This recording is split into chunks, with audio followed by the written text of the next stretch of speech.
So today we'll be working through the entire program of RISA Foundation, showing you all the features, how to use it, we've added a lot of new features in the past several years. So we'll take a glimpse at all of them and loading.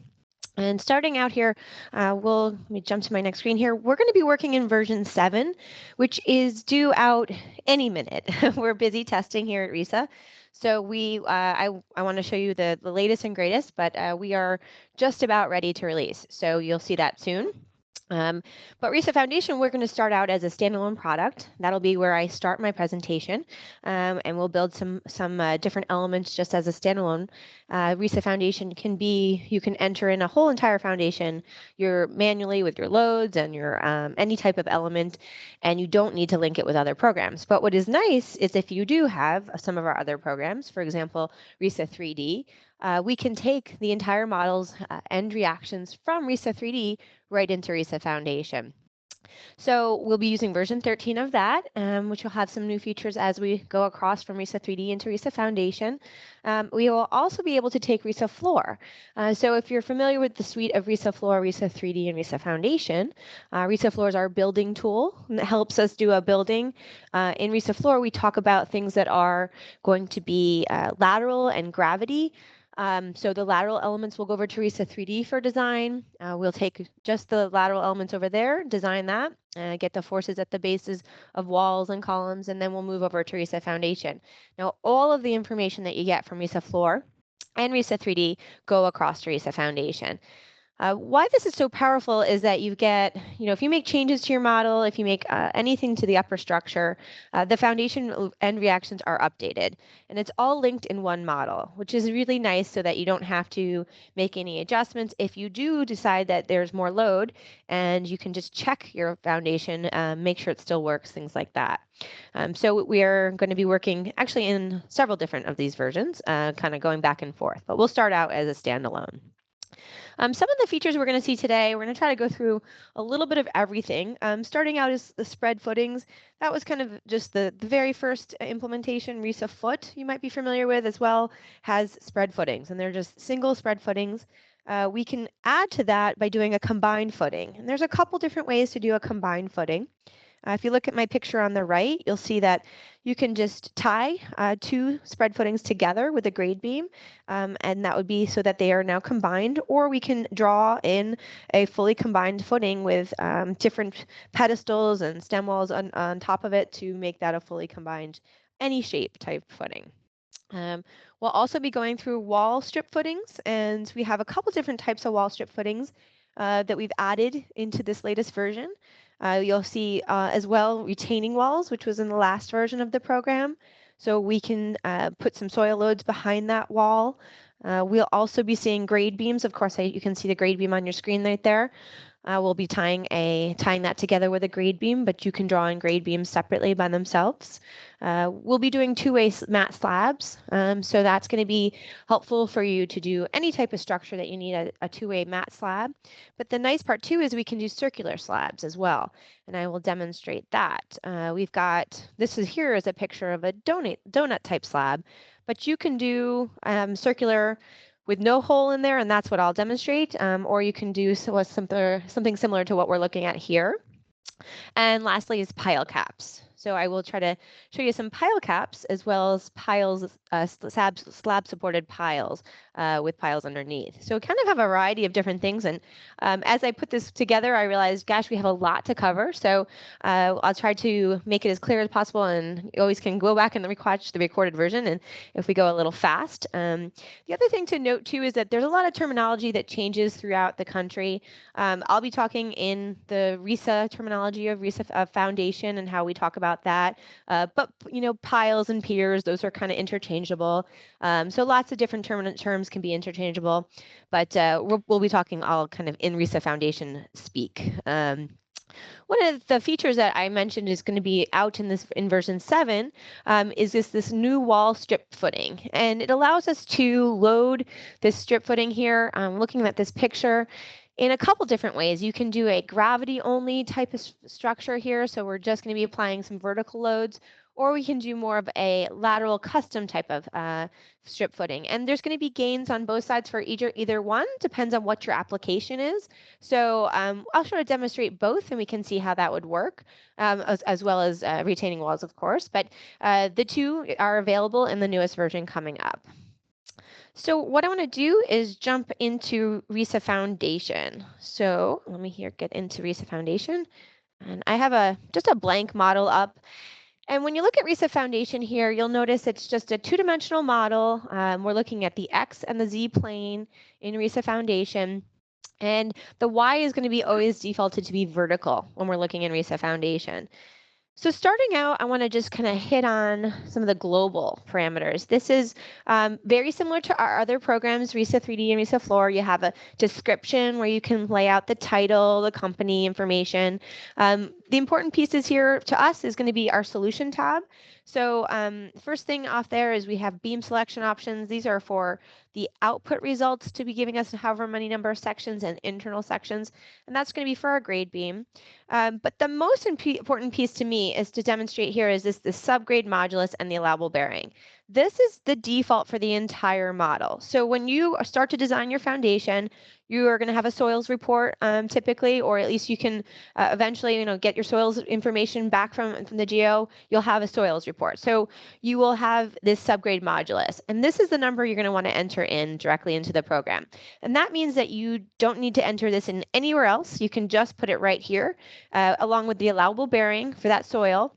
And the program will now use that as a default for the entire model. So I can start with that. That's kind of where I want to plug my numbers in. So I'm going to keep the defaults I have here. They're pretty reasonable. I don't have a specific project in mind, so the 100 seems reasonable to me. So I'm going to jump over to the design tab for the other information. And here's where you can set a little bit more up about the stress block, some optimizations, and the shear tie information. But the other important pieces to see here is the code. So you can select the latest code we have available here, which is the 2011 ACI 318, and that's listed right there. So I'm going to say OK.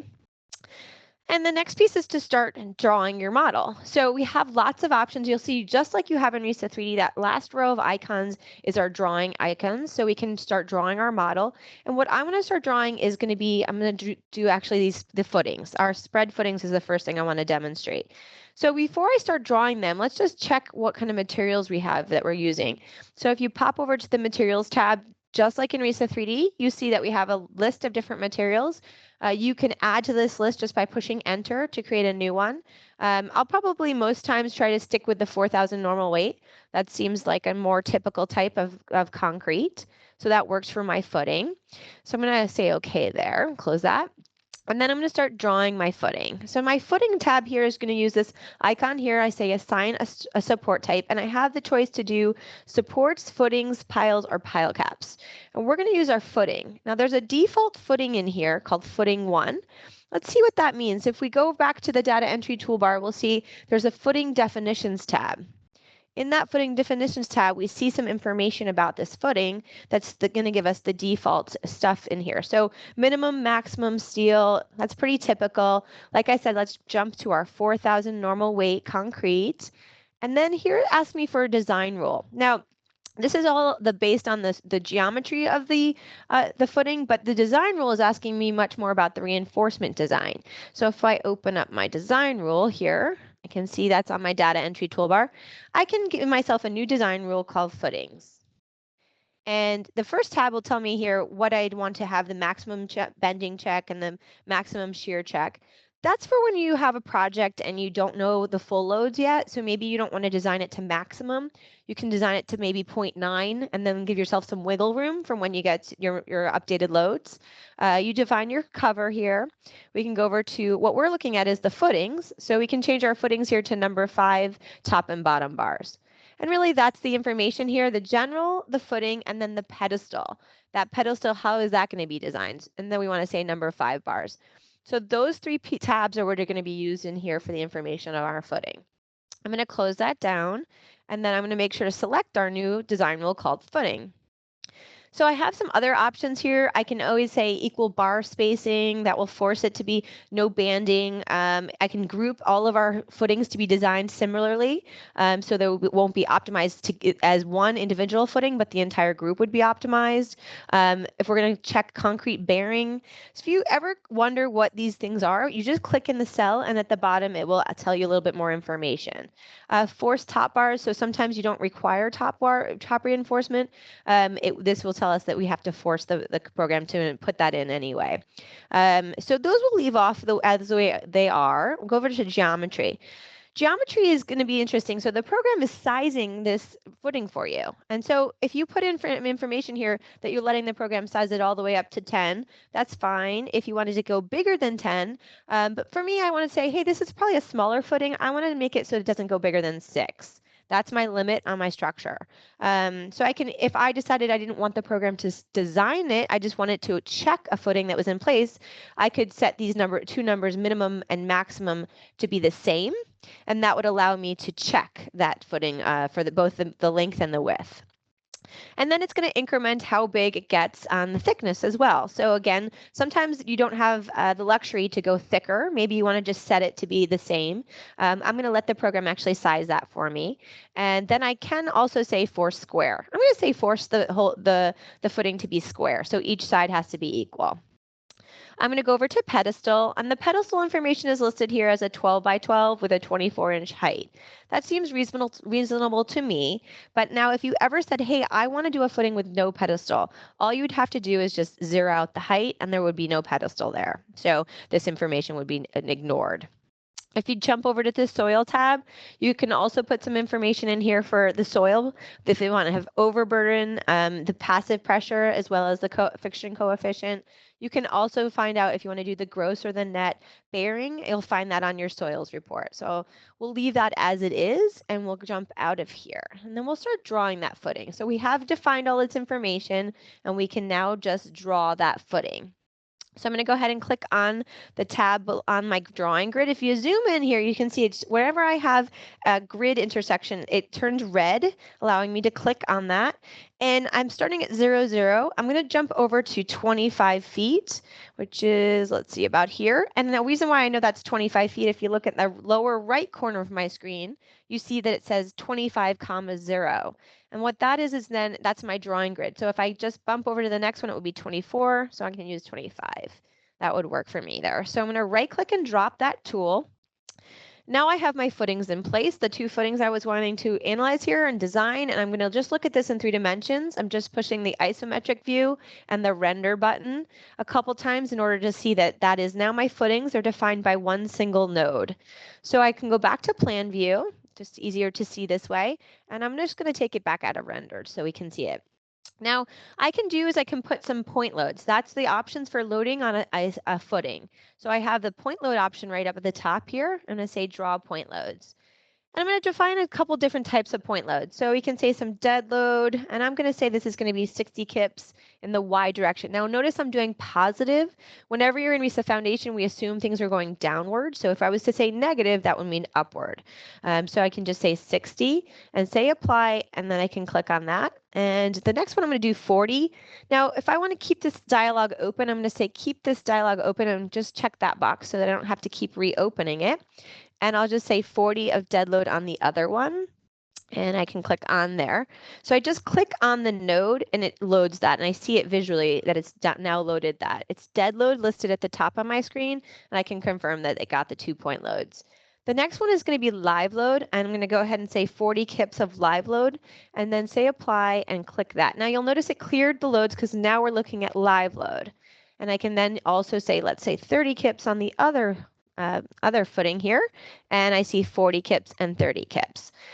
So I'm done with all of my vertical load, but let's go ahead and do some overturning loads on this. So we'll call this wind load, and we're going to put in a negative 20 kips, and we'll give this here in the MX direction. Since it's going to be the same for both, I can just box them, and I see that I have that load there listed. Now to confirm that load, we'll look at it in isometric view. I can kind of see how that overturning looks. So I've got all of my loads in place, And next step is to do load combinations. So RISAFoundation comes with a couple default load combinations. So when you open up the load combination spreadsheet, you see that you have a service and a strength. And this is just to kind of get you started, except you'll notice I don't have win load listed in there. I'm going to open up my load categories spreadsheet. And load categories is similar to what we see in basic load cases in RISA-3D. It breaks down the load for you by category, and then you can just sort of review what you put in there. So if you made a mistake, you can just kind of toggle through this and pick and then just change it, whatever you need to do in there. But what it does help you see is that what you use in the program, what you use those categories. So I use dead load, live load, and win load. And you'll notice that my defaults don't show win load. So what we'll do is we'll just delete our defaults and re-enter them ourselves. So I'm going to delete all the marked lines. And then I'm going to use the load combination generator, which is at the top of my screen.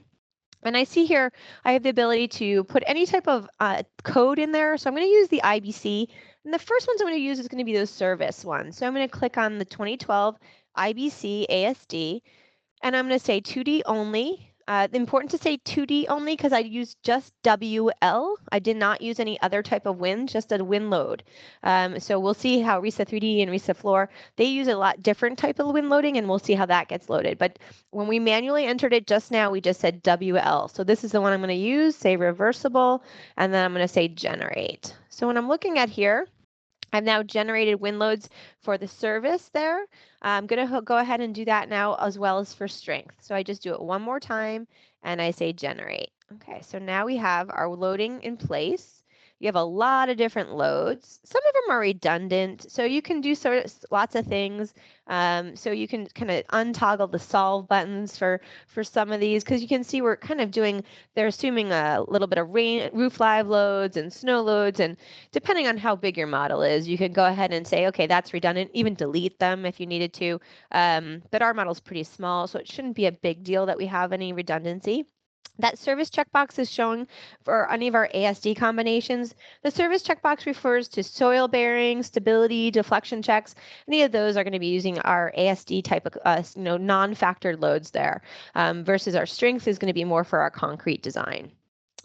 So I've got all that in place. Now I can run the model. Whenever I run in RISAFoundation, it's going to be running an envelope solution. It's a little bit different than in RISA-3D. You don't have a choice. It always just checks the envelope.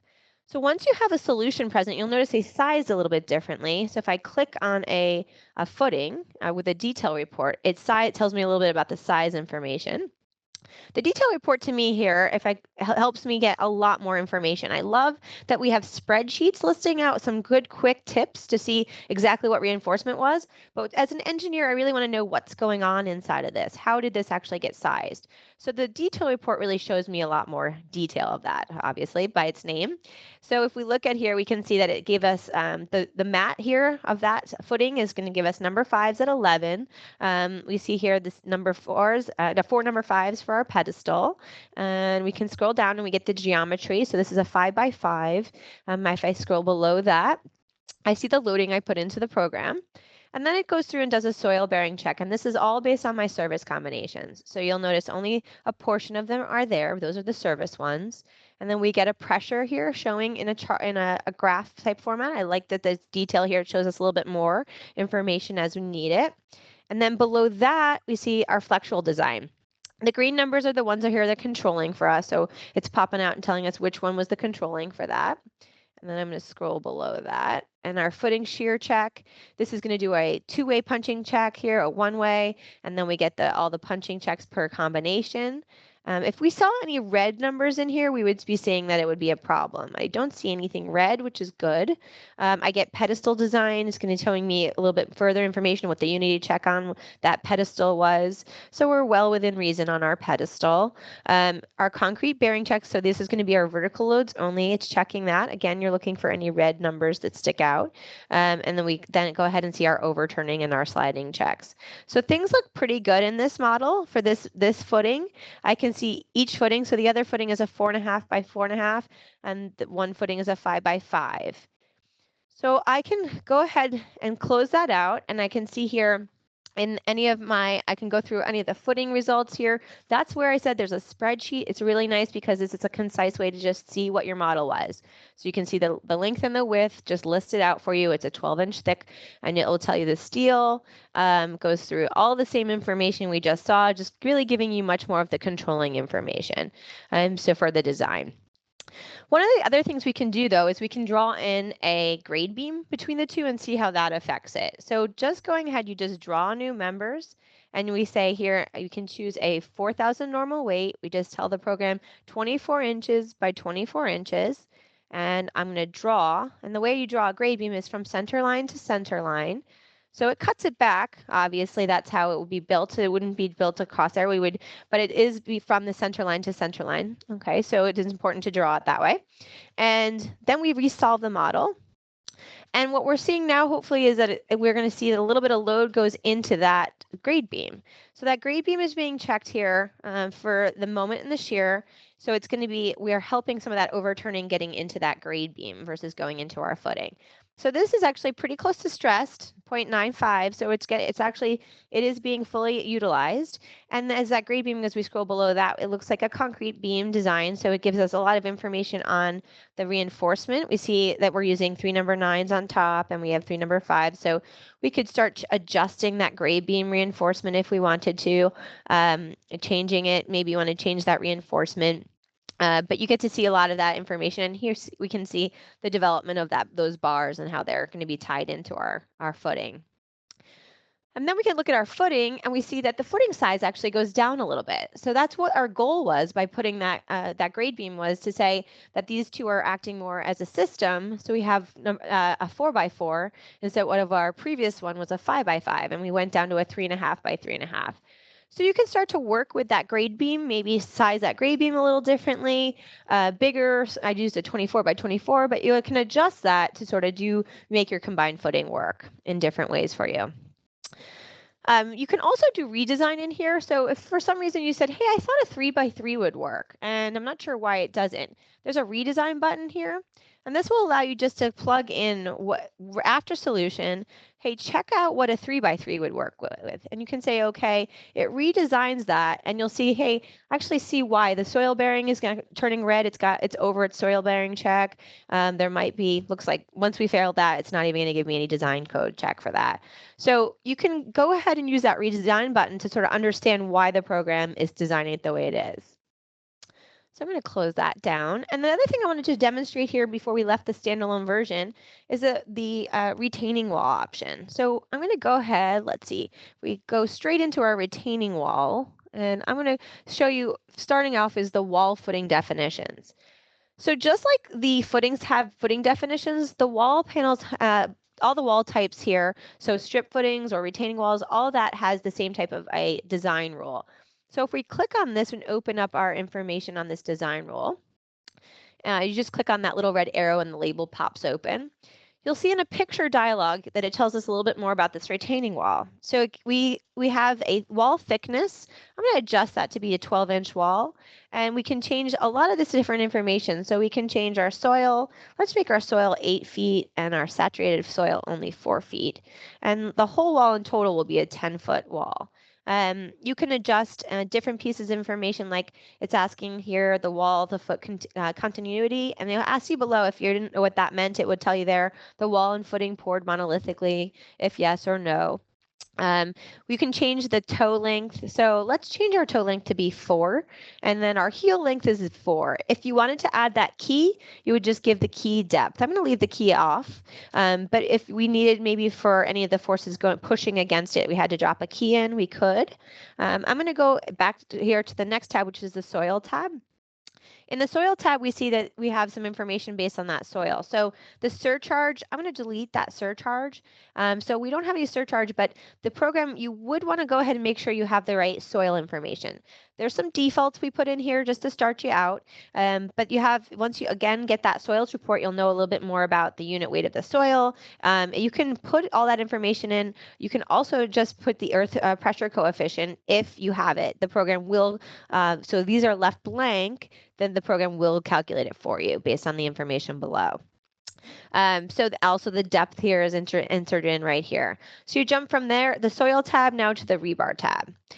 So the rebar tab, we have options if we want to do a if we want to do 2 layers of bars or just 1 bar. If we switch over to single bar, it's going to change the whole format into just being a single bar. Let's say our wall is a little bit more, we need 2 faces. It just kind of shows us a little more information here.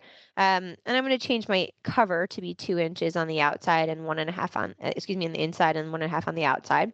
Inside outside is an interesting concept. Just that's why we put this diagram here, so you can see that obviously the inside could be the inside of your, if you were actually this was a residence or something inside, but what we're talking about here with interior is going to be the soil. So the soil is the interior and the exterior is on the other side.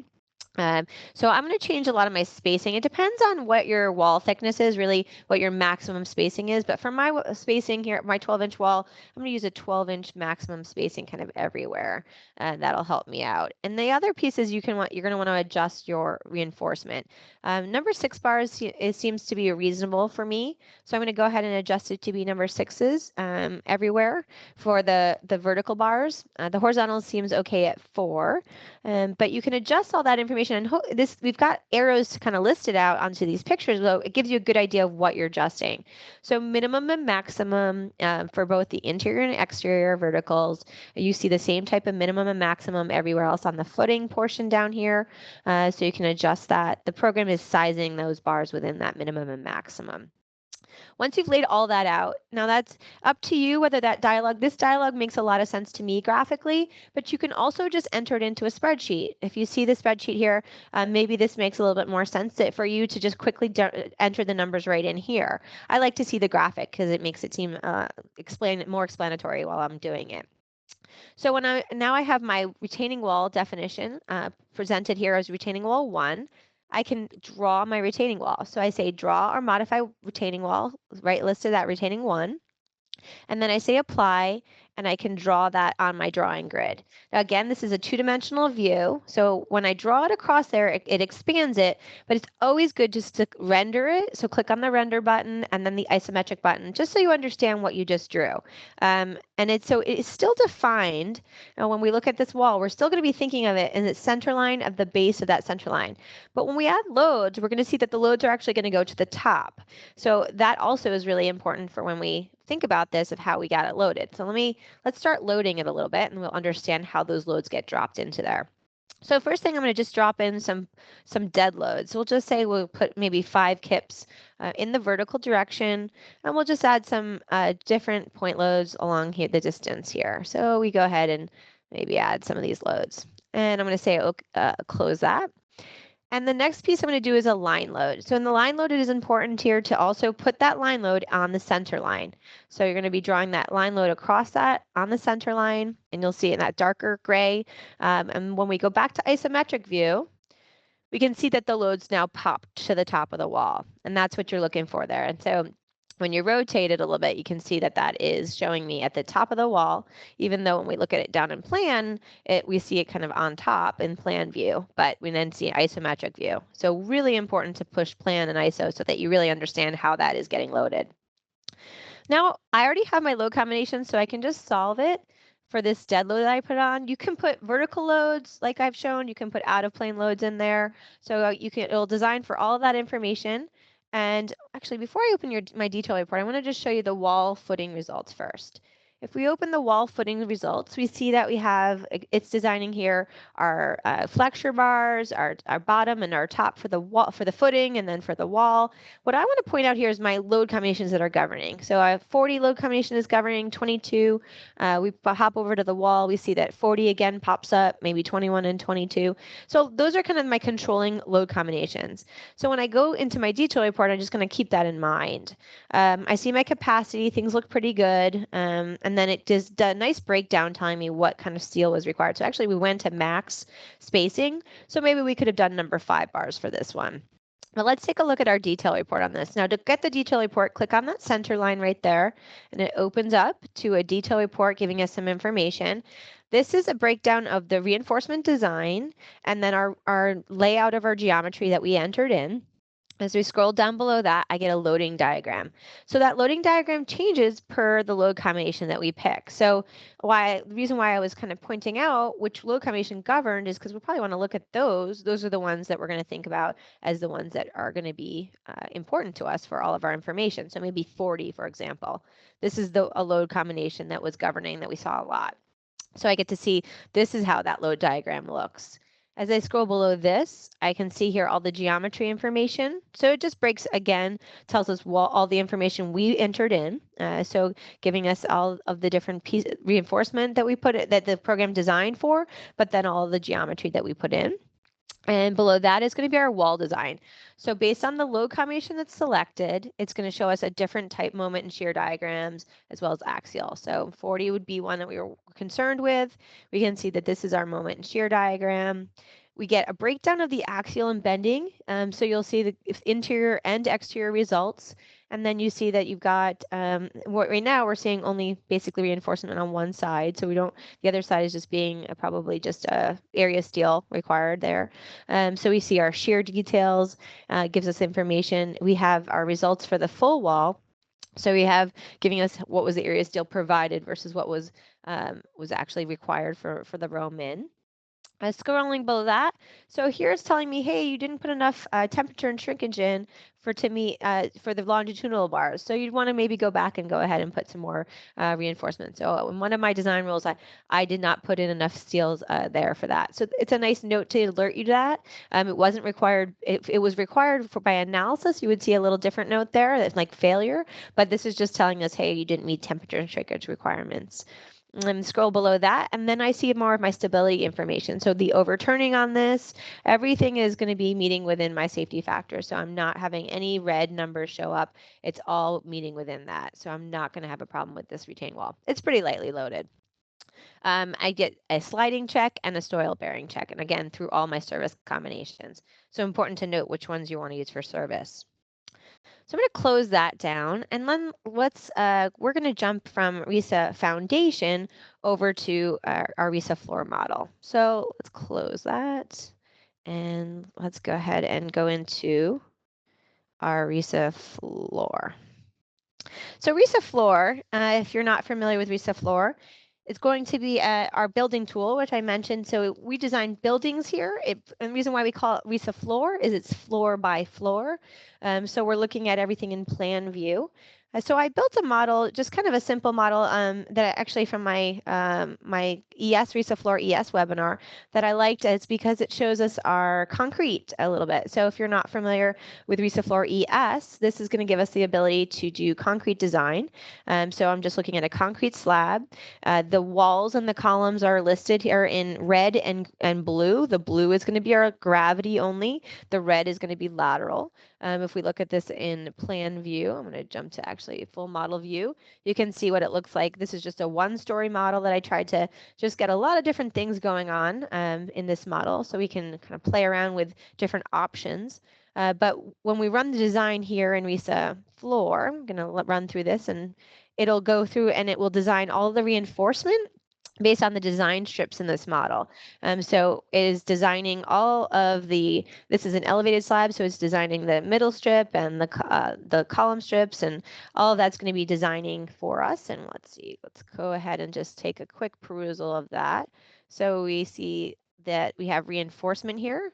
So let's go ahead and just see that. So this would be our support lines. We're attaching our model. We're getting our bottom bars, our reinforcement all listed in here. So this is RISAFloor ES. Now, I'm just going to take the whole model over to RISA-3D. And what happens is only the red elements come across. So the lateral elements are going to be just carried across to RISA-3D. Don't worry, our gravity is coming with us too, but it's not going to show up in RISA-3D. And now the loads are going to be applied for wind loads, and you'll see the calculations are done for you for wind loads, as well as for seismic loads, and those are applied directly into the diaphragm. This is a semi-rigid diaphragm. And then I can say, okay, and now it's applying that in a semi-rigid diaphragm. So you'll see here, I have already run this model before, and I have a laundry list of different load combinations.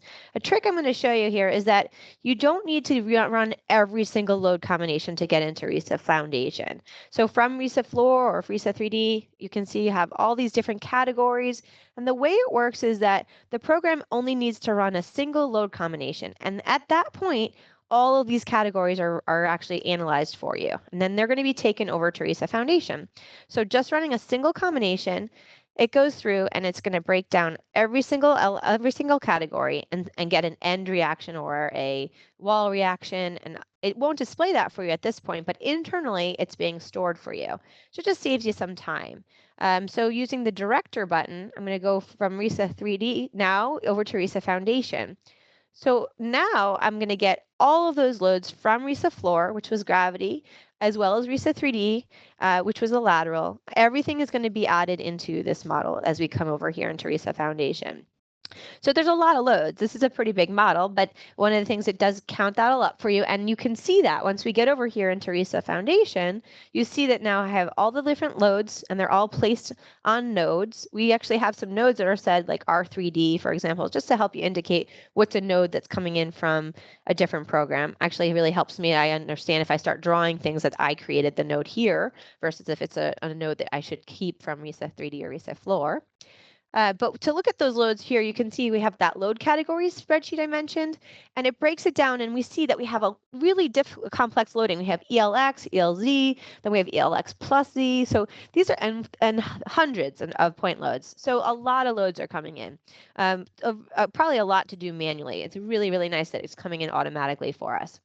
So what we can do here now is start laying out our model in RISA Foundation. So a couple of things I want to start out with. I want to start with the strip footing that I mentioned. So I'm going to kind of get back here and start with my data entry toolbar. And I want to jump into the wall footings. So we did a retaining wall. As we saw, we were drawing that retaining wall. But this first one I'm going to do is called the strip footing gravity only. And so that one gravity wall I have listed here, it has no lateral element to it, and it's going to allow us to just do a gravity only design on that. So I'm going to click on this tool, and it looks very similar to what we just saw with retaining walls, but allows us to enter in some information. So again, I'll do a 12-inch wall. That seems kind of reasonable to me with a 12-inch footing thickness. And I'll leave the defaults here. So the soil gamma is fine, and the toe length will say 3 feet. Let's say actually we'll say 3 feet's fine. 3 and 4 for the heel height length as well. And then we'll pop over to the rebar. And for the rebar, again, since this is a 12-inch wall, I'm going to kind of just adjust some of my numbers. You know, if you do all these similar types of walls, you might just save your defaults so that you don't have to keep repeating it. But I do want to just show you guys how to enter it in. So let's go ahead and change this to number 6s. And we'll say that that's going to be 12 inches. And we're going to say a maximum of 12 inches below. This is going to be our footing portion. So this is the wall portion, and this is our footing portion. And let's say this is going to be 12-inch max and a 12-inch max with a number 6 bars. So we've got pretty much number 6s everywhere vertical. We've got some number 4s for longitudinal. And everything else kind of looks like what would be good for just a simple wall for our gravity. So I'm going to say OK. And then I'm going to start drawing that. So to draw it, all you have to do is just draw directly over that gravity wall. And if you look at that in isometric view as a rendered, you can see it just sort of looks like the wall's actually just right on top of it. And then you see that same loading comes to the top, which is important there for that loading there to be at the top of that wall. So that's your gravity type wall. The next type of wall that I'm going to enter in is going to be, I'm going to go ahead and use my strip footing lateral type wall. So that one, if we go back into here, instead of using the strip footing gravity only, you just go into the lateral. This is a little different. So we say lateral / custom, and it means that it's going to be entering it in as a little different. It's going to give us a slab, and then it's going to give us a stem wall on top of that. So it's more like it's 2 pieces, which allows us more freedom to customize it. We can actually change the format of the shaping. So it doesn't have to just be a rectangular shape. It can be any type of shape. We can stop the stem wall early, whatever you need to do. So let's go ahead and jump into this one. And you'll see this looks a little different. It's similar, but automatically the program this is a slab underneath there. So the program is going to do a design strip for us, either with one or three breakouts. And we'll just choose one design strip pointing in the direction in perpendicular to the wall. We'll choose that slab to be a 4,000 normal weight, and we'll say that the slab design rule is typical right now. We'll come back to the design rule. So this stem wall is 12 inches, like we said. The slab thickness is 12 inches, and we'll go ahead and say OK. And it allows me just to draw right on top of that as well. Okay, so looks very similar, except that you'll note that this is a slab instead of a footing. So we look in isometric view. It means I have more control over the slab edge. I can redraw it. I can do any type of different things. And the slab actually can handle some lateral loads, which is why we call this a slab or custom versus a gravity only. So you have two types of different walls that we can enter in. So that's your standard walls that we've added in. The next one over here, this is kind of a little bit of a mess, right? We've got a U-shaped wall or J-shaped wall. I've got a footing really close that I'm going to have to handle. So for me, the best way to handle this is just to draw a slab in. So I'm going to take the loads off just for a second. Loads didn't go anywhere. I just untoggled them, so it's easier for me to see. And I'm going to draw a slab kind of around this whole area. But how can I do that? So the best way to do that for me is always to do either a drawing grid or maybe import a project grid. But drawing grids are pretty easy. So let's go ahead and do that. So I'm going to drop in a drawing grid. I'm going to place it in a location that I can kind of see it over my model. And I'm going to say it's going to be, so it's at 90 feet over and X in the 90 in the Z direction, the X is -10. I'm going to say it's going to be 150 feet and 100 feet in this direction. And this just allows me to have a grid to draw to. So I can go ahead and say, draw a slab. And this slab here, you just choose the material set. Let's go ahead with the 4,000 normal weight. And this, let's say here, so this slab, we'll start here with maybe an 18-inch slab. And we'll see how that goes. And so I can say 18 inches on that slab. Maybe it needs a little less, but we'll start with 18. And I'm going to go ahead and draw that slab over on top of this. Now you can click anywhere with that drawing grid, you'll see hits. So for me, let's go ahead and say, I can see on the right side where I want to click. And I'm just, once I hit that here, this location, I'm just finding it on the right, those lower right corner, that coordinates, and then I can go and draw it all the way around my structure. So just kind of following something around the structure. And we'll click on there. L-shaped slab looks like something I would want to use. And I'm going to go a little past that L shape.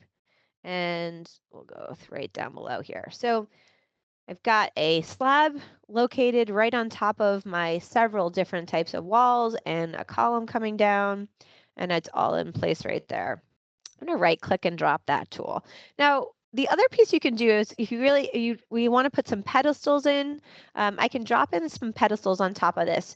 So the pedestal I would probably want to put right there. I'm going to actually turn my grid off just so I don't click on the wrong thing. And the pedestals I can use either a concrete pedestal, either rectangular or circular. I'm going to go with the rectangular. I think I had a pretty big column, so I'm just going to say 18 by 18. And it's going to be a 4,000 normal weight with a height of 12 inches. And that's just for that column right there.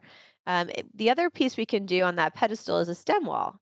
So instead of, for this wall, we can use stem walls across that. So it'll probably, I think we had a 12-inch wall, obviously, here. So we've been using 12-inch across the board. So the height would be 12 inches. And I'm going to say, draw that all the way across here. And we'll then see that the loads, as we look at this in isometric view, and we turn our loads back on, you see that that load gets loaded there for our pedestals and our stem walls. So it's really nice to have the ability to do kind of any type of format you need. So lots of different types of formats, just adjustable to what your project needs. So the next piece here, we've got all these other point loads. So most of them, I'm just going to say work with our footings. So we're just going to drop in some footings for most of these different types of ones. So I'll go ahead and say footings everywhere.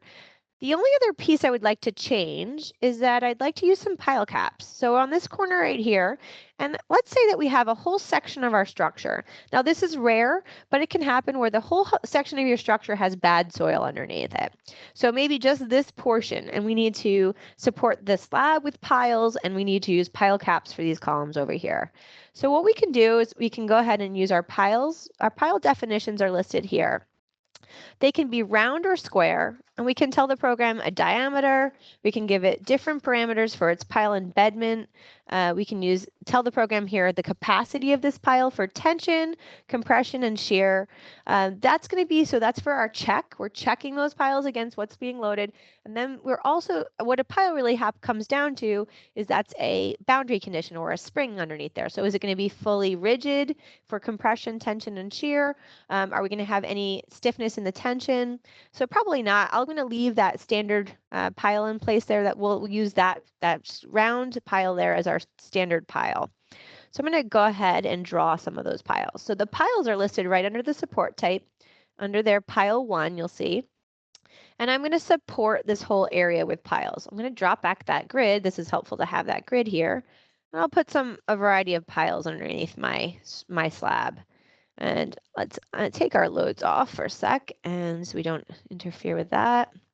And so you'll see as soon as you drop these piles in, you can obviously play around with how much piles you need, but you can put the piles into your structure, and then we will be changing that soil. So let's go ahead and finish these piles. One more. And let's look at this in isometric view again, just to see how that looks. So the piles are underneath that slab. They're actually right embedded into the slab. So if we turn our grid back off, you can kind of see that as it goes underneath that slab. So now our pile caps are slightly different. The pile caps here, if we go to our pile cap definitions, they are similar to a footing. A pile cap would be similar to a footing, but it's going to have a pile underneath it, obviously. So when you open up, we have different geometries for the type of pile caps you want to use. If you look at the formats here, we're just going to be looking maybe a 3 pile would work for us. And it wants to know what kind of pile we should use in this pile cap. We just played around with our pile 1, so that's the pile we'll be using. You can change the thickness of this pile cap, how it's oriented, so where the pile, how they're oriented next to each other, and so we'll leave our defaults in there. This is going to be our steel requirements. We'll say 4,000 normal weight. The design rule we're going to leave as typical. That's what our footings use actually too, so that would be similar. And then we'll say that it has a pedestal of a 12 by 12 with by 24. So I'm going to say OK, and I have all that placed in my pile definition, pile cap 1. Now I'm going to go ahead and say define this pile cap. So click on the pile cap, and I'm going to go ahead and put this pile cap over here on the right side. Now, the program, it doesn't know that the soil is bad in this area. The program, like I said from the start, is using what we said here as the solution subgrade modulus for the entire model. So the only time you ever need to do a soil region is when you have a section of your model that has different soil. So right now, I'm telling the program that my subgrade modulus is 0, let's say. So it's really poor soil. We don't even want to rely on it at all. And then the allowable bearing here, you can just set it to something very small. So as 0.01 is fine. And then I'm just going to say, hey, just tell the program that the soil is really bad in this entire area. It doesn't matter that it looks kind of a funny shape. It doesn't have to look nice.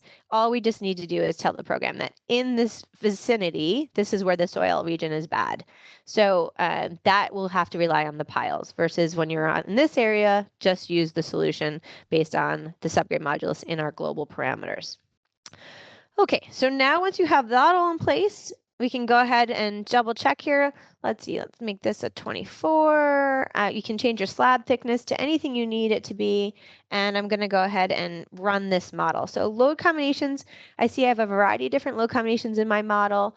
I'm going to go ahead and solve the batch, and it's going to run through all these different types of loads. Now you'll notice the WLX is here, WLZ. This is all the different kinds of loads that were brought in from RISAFloor and RISA-3D. So as I showed you in the load categories earlier, there's a lot of stuff happening in here. And this is a little different than your standard just 2D loading that we put in over on a standalone version.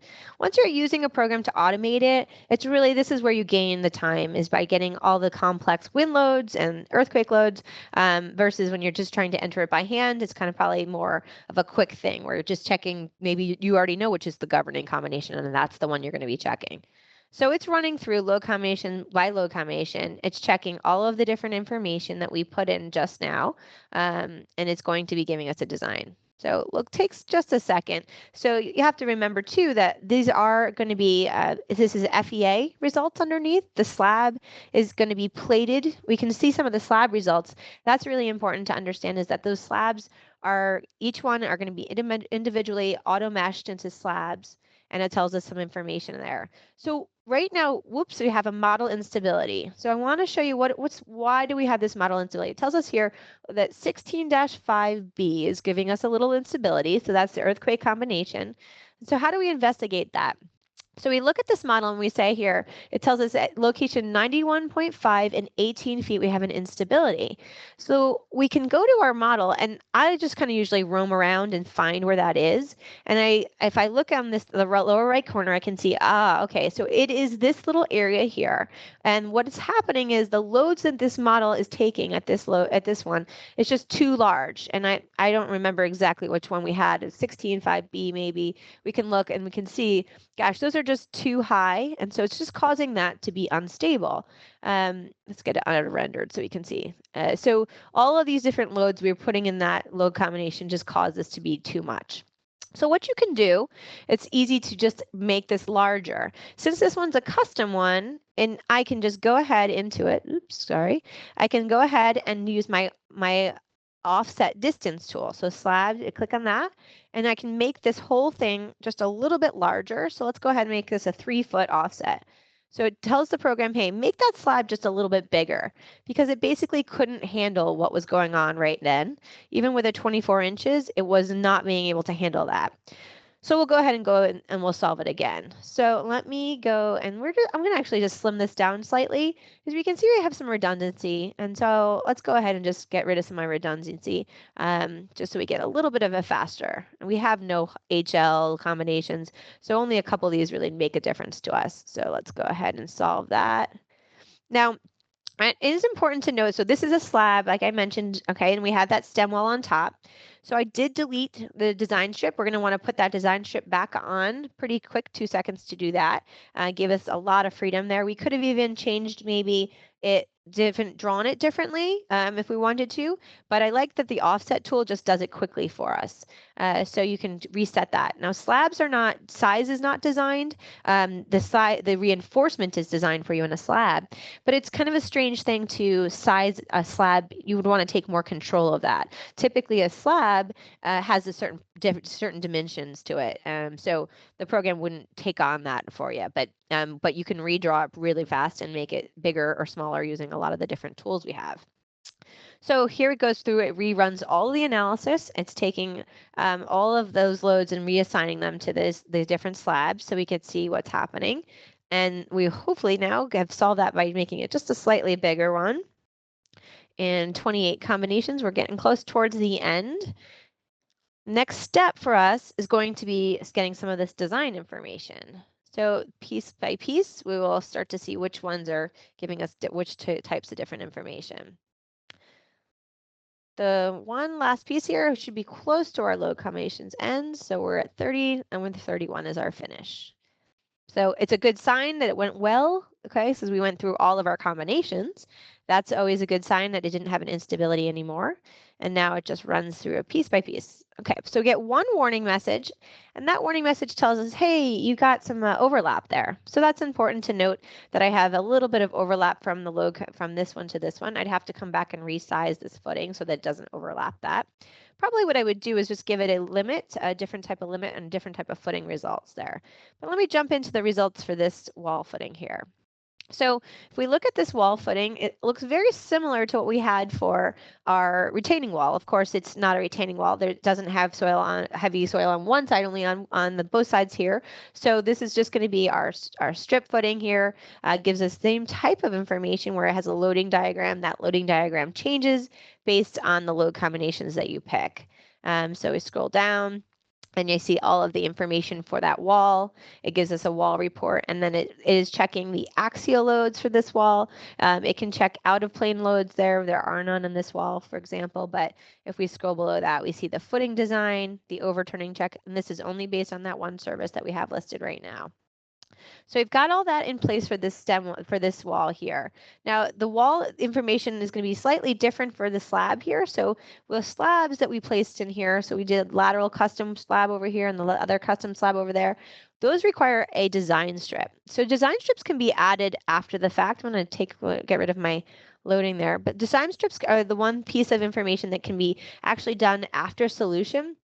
So I can put that planned horizontal design strip right over the top of this one here. And I'm going to show you if I click on that. It does the design of that strip based on the direction of horizontally the reinforcement. So the reinforcement is going to be going perpendicular to the wall. And internally, let me get rid of my nodes for a sec. There we go. Internally, what the program is doing in that is it's actually putting a design cut. Okay, so there's going to be by default 50 cuts across this slab in this direction vertically. And then what that cut really is much more like an internal force summation tool. What we think of that, and what that means is it slices through there, finds all the forces across that, summates them, and that's what a cut is. So, and then the design strip takes the envelope of all of those forces for each cut and finds the worst cut and designs it for that. So we zoom in. I know it looks kind of like a blur there, but if we zoom in, we see here, I'm going to change this to say label. There we go. We see design strip 1, X, and that means cut 22, or does X 30. This is the 30th cut in this design strip. So what I can do is I can click on a cut, and I can see any of the information that happened on that cut. So each cut is designed, and then the cut, and then it's being the worst case is being put together for that strip. So the cuts are informative and they give you a lot of information, but the strip kind of gives you the information all in one package. So it tells you, here's the moment and shear across this entire design strip. And then it says, hey, below that, this was the governing moment. And then this was the cut that led to that governing moment. That's why the program designed number 6 is at 10. So the program goes through and finds the what is required by analysis. It also finds out what's required by the minimum reinforcement for flexure.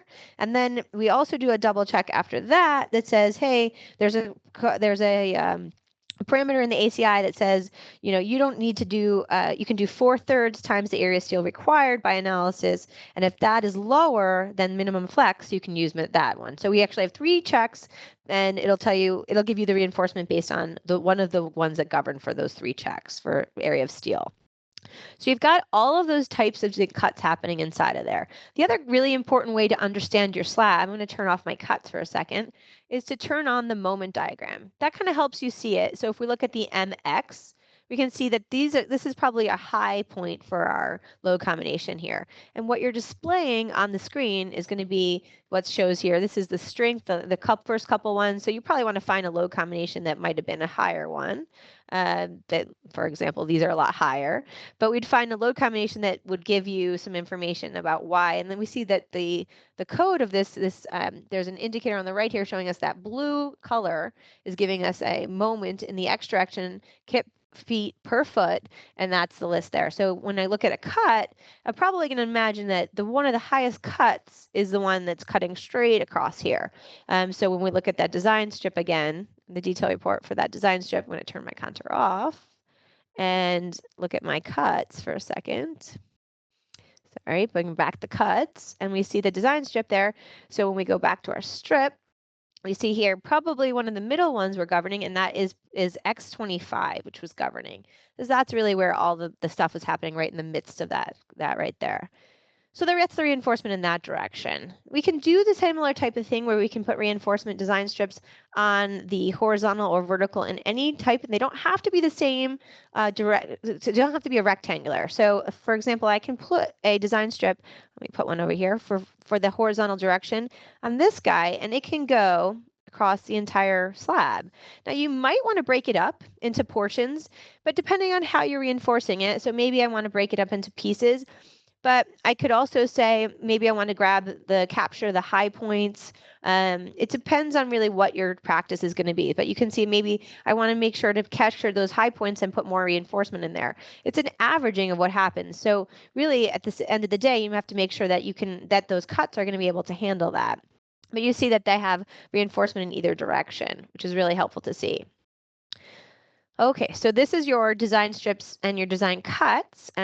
Before I move past that, I do want to make sure we also mentioned the design rule there is based on, so the program is currently using number 5 bars and number 6 bars for the top and the bottom. And so that's important to note that this is by define. You don't have a range in here. You have to tell the program what, so maybe you don't want to vary your top and bottom bars, then you'd want to set that to be equal. Let's go ahead and just display that for a second. So if we go to our slabs and our design strips, and we'll show our design strip label for a second, and we'll get rid of our auto cuts, and we'll show that label direction. Okay, and then also, there we go. Okay, so you can see it right on the screen. Describes exactly what the top and the bottom bars are, and it shows us listed right there. Okay, the next thing I want to show you is the pile caps. So if I click on the detail button and I show the pile cap, it gives me similar information to what we saw when we were looking at footings, but this is sort of pointing in the other direction. We've got piles underneath it, and then the pedestals on top there. So we're looking down, and we're looking at a side view. It gives us all the dimensions of that pile cap. As I scroll below, we see the pile capacity checks are done for us. So each pile is checked and make sure that pile worked under the loads that we applied. So it's pretty low. Our axial is really low. Our shear is very low. So we probably could even size this down if we needed to. If we scroll below that, it gives any reinforcement requirements, the punching shear.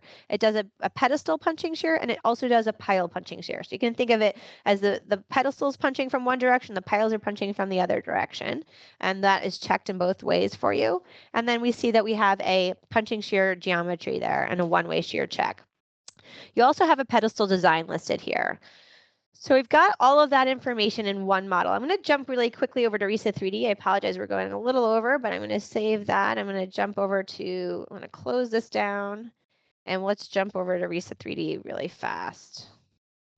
So RISA-3D, I have a model that I built that was more of an industrial model. So if we open up this model here, what I've got is it's just kind of a tank design.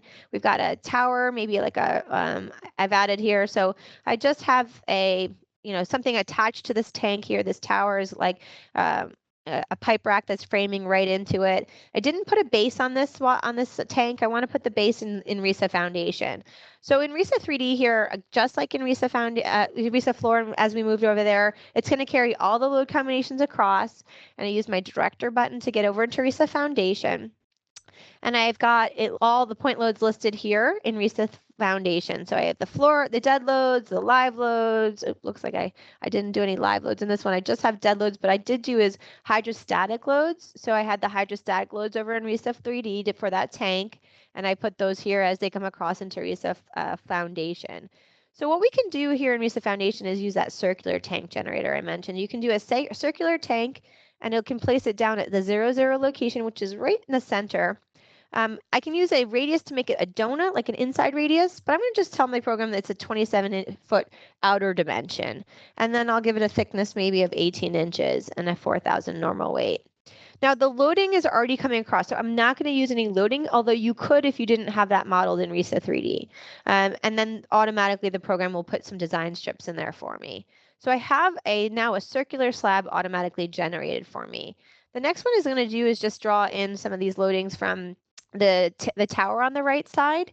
So I use the slab generator here to do that. It's kind of hard to click on that outside. You remember how I was clicking all around and trying to find the space there? What is easy is just to click right to the nodes. But when we look at that in 3 dimensions, that doesn't make a lot of sense to me. If I had a column landing directly at a point like that, it wouldn't really, I would be falling off that column, off that slab. So what we can do is use that offset tool just to sort of offset it. And now it's kind of a perfectly framed outside of that slab than we had for the point loads coming down. So that helps you really get started on a slab fast. So when I am now in here in RISAFoundation, I can also go ahead and put in some of that design strips that we talked about. By default, I mentioned it's 50 strip cuts per strip, but you can change that number, and you should change that number if it's a really big strip. 50 could be too big or too small, depending on how big your strip is.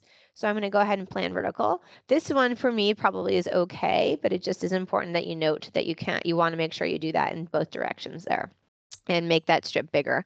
Okay, so I have a load combinations already created for myself. I'm going to go ahead and solve this model, and it will run through those load combinations. And we saw prior, it's going to allow me to do, the design strips are going to be designed based on what we've laid out with those cuts. And we're going to see some design for each one of these slabs separately. You could even draw these slabs together. Say this was actually a joining. You could have drawn them together. And once they actually meet, they would then submesh together. So there's a lot of possibilities with drawing slabs. You could have drawn it, separately together. You could merge them, 2 different slabs like that would actually interact as well. I'm going to show you before we do go past too far here. I want to show you the submesh because that's important to note. What is happening underneath the scene here is each one of these slabs are being submeshed into smaller plates. So that's why when we show things like the contours, that's really what we're showing as we're looking at our plate results here. So when I look at things like my MX, I see this is sort of what is happening underneath here. This is my moment this was our moment in the X direction here. So we'll always refer back to my global axis to understand. And plates, when we're looking at that, we're looking at the moment in this direction here. All right, when we look at the moment in the Z direction, we should see something very similarly in the other direction. This would be a very similar into each direction for our loading situation here, but we get the values for that based on our moment diagrams. So it's really nice to see that, and then you can start to decide maybe you want your reinforcement design strips size a little bit differently. Looking at this, we can see we are really kind of close to the upper limits here. So number 6 is at 18. That seems a little bit different than what we had. We probably want to maybe size that down. Maybe use number 5 bars. That would be a good thing to see. But what also is important to note here is you see your moment diagram. So we have positive and negative moment, and that's where things are changing. So you get a design cut listed here for both the top, which is going to be our positive moment, as well as the bottom, which is going to be our negative moment. And when you go to your cuts, you might want to look at those cuts individually and see what was going on in each one. So 31 here shows us that going to be the top reinforcement controlling, and then 43 or 44 is going to give us the bottom reinforcement there. And that would be where we would investigate that cut and see farther what's happening in the program. Okay, so thank you so much for joining me today. I'm going to hand it back to Amber. If you guys have more questions, please feel free.